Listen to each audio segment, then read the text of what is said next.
శ్రీమతి దీపా దాస్ మున్షి గారికి, ఇతర ఏఐసిసి కార్యదర్శులకి, నా తోటి మంత్రివర్గ సహచరులందరికీ, మాజీ రాష్ట్ర కాంగ్రెస్ కమిటీ అధ్యక్షులకి,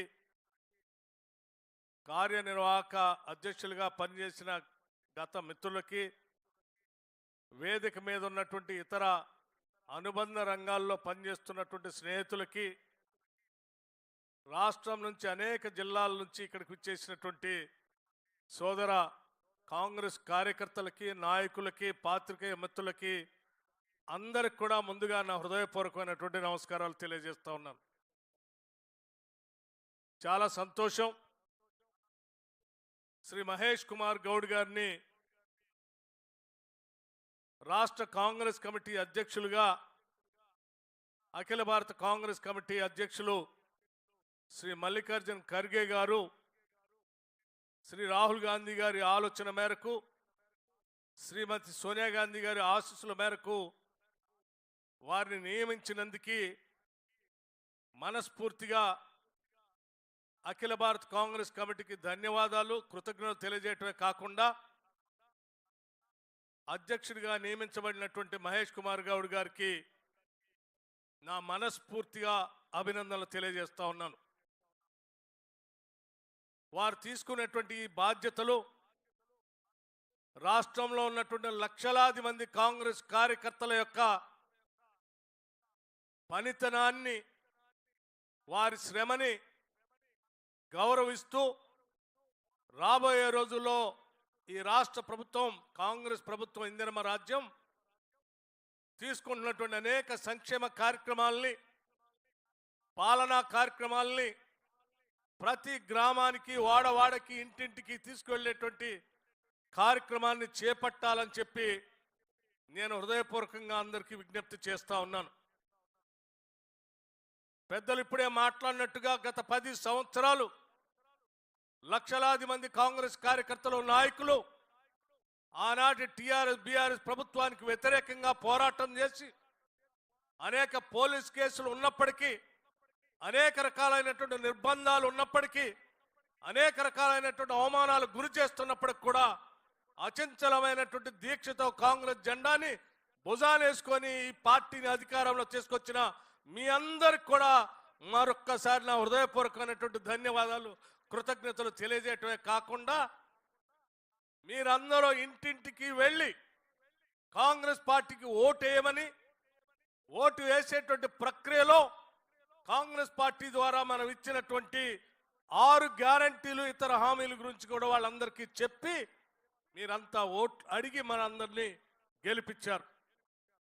గెలిపించి ఓట్లు అడిగినటువంటి మీ అందరు తల ఎత్తుకొని తిరిగేటట్టుగా కాంగ్రెస్ పార్టీ అధికారంలోకి వచ్చిన మరుక్షణం నుంచే ఈ రాష్ట్రంలో మహిళలందరినీ లక్ష్మిలుగా, మహాలక్ష్మిలాగా గౌరవించడానికి ఉచిత బస్సు రవాణా సౌకర్యాన్ని ఏర్పాటు చేయడమే కాకుండా ప్రతి నెల దాదాపు 400 కోట్ల రూపాయలు రాష్ట్ర ప్రభుత్వం ఆర్టీసీకి కేటాయిస్తూ ఉంది, నిధులు చెల్లిస్తూ ఉంది.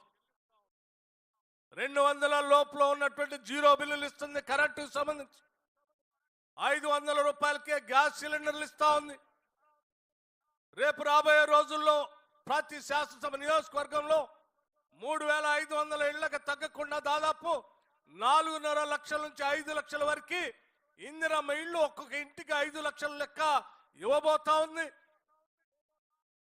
అట్లాగే ఆర్థిక వ్యవస్థ అంతా కుదేలైపోయి జీతాలు ఇవ్వలేనటువంటి పరిస్థితిలో ఉన్నటువంటి రాష్ట్రాన్ని గాడిలో పెట్టి యావత్ రాష్ట్ర మంత్రిమండలి మొత్తం అంతా కూర్చొని ఆలోచన చేసి 1వ తారీఖు నాడే ప్రతి నెల జీతాలు వచ్చేటట్టుగా చేసినటువంటి కాంగ్రెస్ ప్రభుత్వ ఆలోచనలకు కూడా ప్రజల మధ్యకి తీసుకొని వెళ్ళవలసిందిగా మీ అందరికీ విజ్ఞప్తి చేస్తా ఉన్నాను. అంతేకాదు, ఈ రాష్ట్ర చరిత్రలోనే కాదు, దేశ చరిత్రలో కూడా కేవలం 15 రోజుల్లో 18,000 కోట్ల రూపాయల్ని రైతు రుణమాఫీ పేరు మీద ఒకటేసారి 18,000 కోట్ల రూపాయలని కేవలం 15 రోజుల్లో ఇచ్చిన రాష్ట్రం ఈ దేశ చరిత్రలో ఎక్కడా లేదు. అది కేవలం కాంగ్రెస్ ప్రభుత్వం మాత్రమే చేయగలిగింది. ఇంత గొప్పటి ఉన్నతమైనటువంటి ఆలోచన అమలు చేస్తూ ముందుకు పోతున్నటువంటి ఈ ప్రభుత్వం యొక్క లక్ష్యాల్ని ప్రజల దగ్గర తీసుకొని వెళ్ళి మనం చేసినటువంటి కార్యక్రమాల్ని ప్రజల మధ్య కూడా తీసుకెళ్లే కార్యక్రమాన్ని కూడా మహేష్ కుమార్ గౌడ్ గారు వారి టీంతో కింది స్థాయి వరకు పార్టీ నిర్ణయాల్ని ప్రజల మధ్యకి తీసుకెళ్లేటట్టుగా చేయాలని చెప్పి నేను మనస్ఫూర్తిగా వారిని కోరుతా ఉన్నాను. అలాగే పార్టీకి సంబంధించిన ఏ కార్యక్రమాలున్నా ప్రతి కార్యకర్తకు సంబంధించిన ఏ అవసరం ఉన్నా పార్టీ గాంధీ భవన్ నుంచి నిర్దేశం వస్తే తప్పనిసరిగా వాటన్నిటిని అమలు చేయడానికి ఈ రాష్ట్ర కాంగ్రెస్ ప్రభుత్వం రేవంత్ రెడ్డి గారి నాయకత్వంలో ముఖ్యమంత్రిగా ఉన్నటువంటి యావత్ మంత్రి మండలి మొత్తం కూడా తప్పనిసరిగా తూచా తప్పకుండా పాటిస్తుందని కూడా మీ అందరికీ మనవి చేస్తా ఉన్నాను. మిత్రులారా, మీరు ఆలోచన చేయండి. ఈ ప్రభుత్వం మనది, ప్రజల ప్రభుత్వం. ప్రజల కోసమే మనం సంపద సృష్టిస్తున్నాం.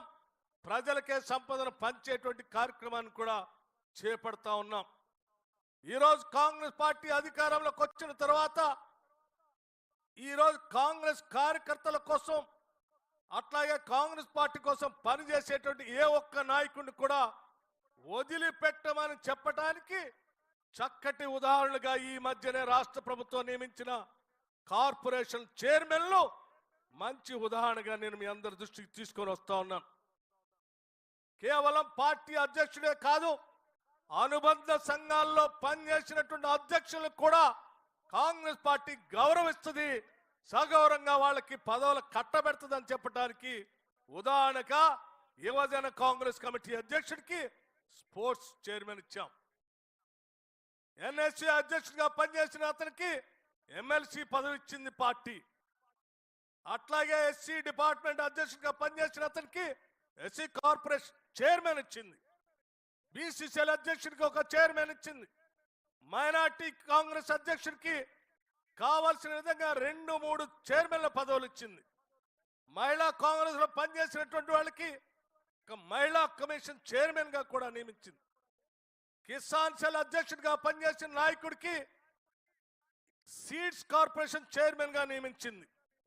అనేక సంవత్సరాలు కాంగ్రెస్ పార్టీలో సేవ చేసినటువంటి కోదండ రెడ్డి గారిని అగ్రికల్చర్ కమిషన్ చైర్మన్ గా నియమించింది. ఇలా నేను చెప్పుకుంటూ పోతే అనేక ఉదాహరణలు చేసిన ప్రతి కార్పొరేషన్ చైర్మన్, ప్రతి పదవి కూడా కాంగ్రెస్ పార్టీలో అనాదిగా పనిచేసినటువంటి వాళ్ళకే ఈ ప్రభుత్వం తక్షణంగా వాళ్ళకు గౌరవించి పదవులు ఇచ్చింది. రేపు పొద్దున భవిష్యత్తులో కూడా కాంగ్రెస్ పార్టీలో పనిచేసినటువంటి కార్యకర్తలకి, నాయకుల్ని సముచితంగా గౌరవిస్తుందని మీ అందరికీ మనవి చేస్తూ, ఈరోజు ఎన్ఎస్ఏ నుంచి, యూత్ కాంగ్రెస్ నుంచి మెయిన్ కాంగ్రెస్ వరకు పనిచేసినటువంటి కార్యకర్తలకి, నాయకులకి మనం శ్రద్ధగా పనిచేస్తే రాష్ట్ర కాంగ్రెస్ కమిటీ అధ్యక్ష పదవి కూడా వస్తుందని చెప్పి మహేష్ కుమార్ గౌడ్ గారిని అధ్యక్ష పదవి ద్వారా నియమించడం ద్వారా కాంగ్రెస్ పార్టీ చేసి చూపించింది.